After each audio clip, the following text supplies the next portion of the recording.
Zdravím vás, dámy a páni. Dnes je 30. decembra 2024. No a povieme si niečo o doručenej pošte. Takýmto listom Ministerstva obrany Slovenskej republiky, sekcia legislatívy a práva, námestie Generálneho miesta 2, 83247 Bratislava, adresát Komplex Centrum občianske združenie, Hviezdoslava ulica, Prievidza. Takže sa pozrieme, čo to nám prišlo. No je to rozhodnutie z Ministerstva obrany Slovenskej republiky, Robert Kaliňák, podpredseda vlády Slovenskej republiky a minister. No a je to rozhodnutie vo veci žiadosti o informácie. Týkalo sa to žiadosti o informácie na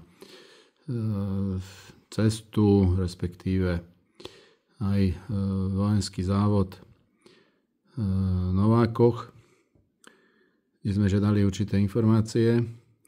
No a záver je taký, že rozhodnutím, pretože dávali sme v podstate odvolanie, rozklad, tak na základe toho odvolania prišlo toto vyrozumenie. No a rozhodnutie je v tom zmysle, že zrušuje to pôvodné ako konanie a vec vracia Ministerstvu obrany Slovenskej republiky na nové prejednanie a rozhodnutie. No, čiže tu je aj odôvodnenie, je to na viac strán. No a v podstate by som povedal len tak stručne, že tu je v podstate popísaný priebeh, právne zdôvodnenie aj postupy, všetko je v podstate tak, ako bolo, je to tu spísané na viac strán, to sú teda 3 strany, tuto 4. strana. Je to len tak, ako heslovite a stručne. Povedal by som, že záver je taký, to vidíte, tu je na záver a je teda pečiatka, podpis nedávam pána ministra. Takže v podstate záver je taký, aký som mal ja právny názor, že teda mala byť poskytnutá informácia, keď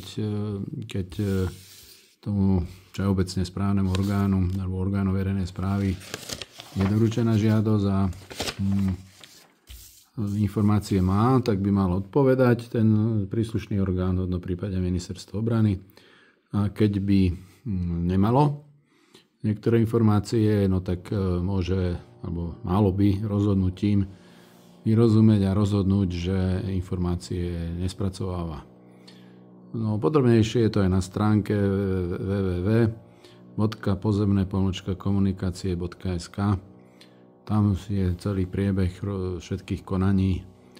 Takže na záver roka taká relatívne potešujúca informácia, a uvidíme, čo bude ďalej. Je tam prísľub Ministerstva obrany, že bude zorganizované rokovanie v Novákoch, čo sa týka tej cesty a posúdenia, či je to všetko ako podľa právnych predpisov, napojenie na štátnu cestu 1/9 v Novákoch. Tak všetko. Fajnového Silvestra.